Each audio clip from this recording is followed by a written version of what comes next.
سوال: حالت سفر میں نماز کیسے ادا کی جائے گی؟ کیا سفر میں دو نمازوں کو اکٹھے کیا جا سکتا ہے؟ اس کا جواب مفتی طارق مسعود صاحب سے ملاحظہ کیجیے۔ مسز غفار لاڑکانہ سے، اگر کوئی عورت سفر میں ہو جیسے بازار میں یا بس میں تو وہ نماز کیسے ادا کرے گی؟ جب وہ بس میں ہے تو جتنا اس کے بس میں ہو اسی طرح سے نماز پڑھ سکتی ہے۔ وہ بازار میں ہو تو وہاں تو بہرحال کھڑے ہو کے نماز پڑھنی پڑے گی، بازاروں میں پانی ہوتا ہے، واش روم نہیں ہوتے بازاروں میں، تو پانی کا انتظام ہوتا ہے، تو عورت کو چاہیے شرم و حیا نہ کرے، اس میں سستی نہ کرے، بازار میں جائے نماز پڑھے۔ اللہ تعالیٰ نے بازار میں نماز کا الگ سے حکم دیا ہے، رجال لا تلہیہم تجارت ولا بیع عن ذکر اللہ و اقام الصلاۃ۔ اللہ فرماتے ہیں کہ ہمارے جو نیک بندے ہیں ان کو تجارت اور خرید و فروخت نماز سے غافل نہیں کرتی۔ تو نیک بندے میں عورتیں بھی آتی ہیں، مرد بھی آتے ہیں، تو اللہ تعالیٰ نے اسپیشلی جو ہے تجارت کا تذکرہ کیا ہے، کیونکہ سب سے زیادہ انسان کو خرید و فروخت نماز سے غافل کرتی ہے۔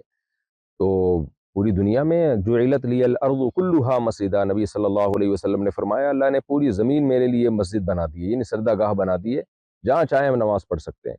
مارکیٹ میں ہو کہیں بھی ہو آپ نماز پڑھیں، چہرہ چھپا کے، جوان عورت پہ چہرے کا پردہ بھی لازم ہے۔ تو باقی یہ کہ بس میں کیسے نماز پڑھیں، تو بس میں ایسے نماز پڑھیں کہ بس کا ٹکٹ کروانے سے پہلے تھوڑا احتیاط کر لیا کریں، بھئی نمازوں کے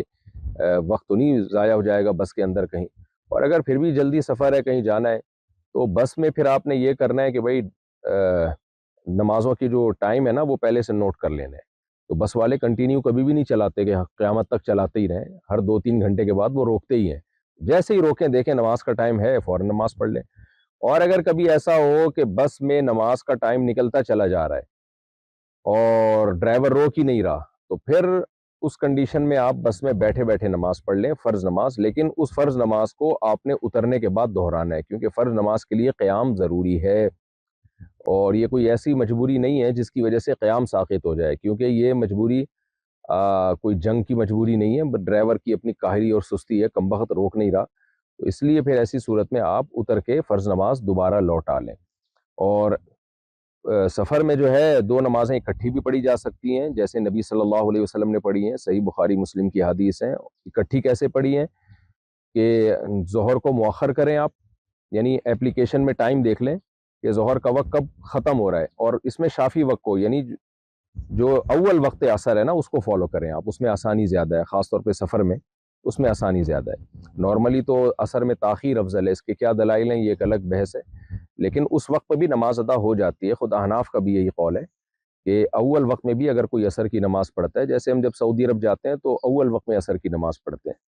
تو سفر میں اس میں کوئی حرج نہیں ہے، حضر میں بھی جائز ہے، لیکن سفر میں تو بلا کراہت، یعنی بالکل ہی جائز ہے، ویسے بھی جائز ہے۔ افضل یہ ہے کہ تاخیر پڑھی سے کی، جب ہر چیز کا سایہ دو مثل ہو جائے تو ہمارے نزدیک افضل یہ ہے کہ اس وقت عصر کی نماز پڑھی جائے، لیکن سفر میں ظاہر ہے افضلیت کو دیکھیں گے یا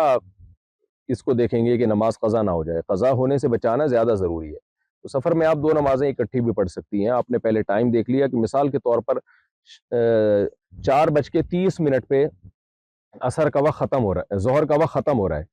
اور 4:30 پہ عصر کا وقت شروع ہو رہا ہے،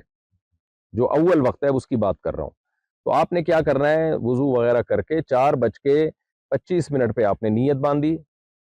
یا 4:20 پہ آپ نے نیت باندھی عصر کی، عصر پڑھ لی، 2 رکعت عصر ہوتی ہے، وہ 4:25 پہ بھی 2 رکعت آسانی سے ادا ہو جاتی ہے۔ 4:25 پہ آپ نے نیت باندھی، 2 رکعت پڑھی عصر، اور تھوڑا سا 1 آدھ منٹ ٹھہری، اور جیسے ہی ظہر کا وقت داخل ہوا اسی وضو سے اسی وقت بیٹھے بیٹھے آپ نے 2 رکعت عصر کا وقت جیسے ہی داخل ہوا آپ نے عصر بھی پڑھ لی۔ دوبارہ ریپیٹ کر دیتا ہوں، فار ایگزامپل 4:30 پہ عصر کا وقت داخل ہو رہا ہے اور ظہر کا وقت ختم ہو رہا ہے، تو آپ نے 4:25 پہ ظہر کی نیت باندھی، پہلے شاید میں غلطی سے عصر کہہ گیا تھا، ظہر کی نیت باندھی آپ نے، 2 رکعت ظہر کی پڑھی اور سلام پھیرا، 2-3 منٹ اسٹے کیا، ٹھہر کے دیکھا کہ بھئی ابھی عصر کا وقت داخل ہو گیا، 1 منٹ احتیاطاً، یعنی 4:31 پہ آپ کیا کریں، عصر کی نیت باندھ لیں۔ تو اس طرح سے 2 نمازیں اکٹھی نبی صلی اللہ علیہ وسلم نے سفر میں پڑھی ہیں، اور مغرب میں بھی یہی کریں آپ، کہ مغرب کو آپ ڈیلے کریں، جب مغرب کا وقت قضا ہونے کے قریب ہو اس وقت آپ نے 3 رکعت پڑھی، اور جیسے ہی مغرب کا قضا ہوئی اور عشاء داخل ہوئی تو اس وقت فوراً آپ نے عشاء بھی پڑھ لی، 2 رکعت عشاء کے 3 وتر بھی ساتھ میں پڑھ لیں۔ تو یہ طریقہ ہے جس طرح سے نبی صلی اللہ علیہ وسلم جمع بین الصلاتین کیا کرتے تھے۔ اس پر میں انشاءاللہ بہت ڈیٹیل سے تفصیل میں کلپ ایک ریکارڈ کروانے والا ہوں، پورے ریفرنسز کے ساتھ۔ بخاری مسلم کی حدیث ہے اس بارے میں،